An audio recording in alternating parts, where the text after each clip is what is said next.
మన పిల్లల తెలివితేటలకి, మేధాశక్తికి, మెదడుకి అతి ముఖ్యమైన కొవ్వులు కావాలి. అలాంటి బ్రెయిన్ డెవలప్మెంట్‌కి ఉపయోగపడే మంచి కొవ్వులన్నీ కొబ్బరిలో ఉన్నాయి. అందుకనే మన ఋషులు మన ఆచారాల్లో ప్రతి శుభకార్యానికి కొబ్బరి కొట్టించి అందరికీ పంచిచ్చి మనం తినేటట్లు ఏర్పాటు చేశారు.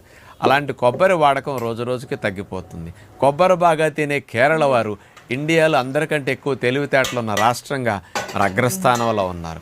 కొబ్బరికి అంత లాభం ఉంది. కాబట్టి ప్రతిరోజు మీ పిల్లల తెలివితేటలకి జ్ఞాపకశక్తి పెరగటానికి కొబ్బరి అంత తురిమేసేసి అందులో కాస్త ఎండు ఖర్జూరం పొడి కలిపేసేసేయండి. ఫ్రెష్ ఎండు ఖర్జూరం పొడి తీపికి చాలా మంచిది.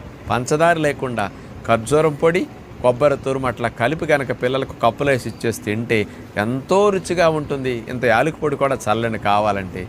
మేధాశక్తికి, తెలివితేటలకి, బలానికి కొబ్బరి తురుము అతి ముఖ్యంగా ఉపయోగపడుతుంది.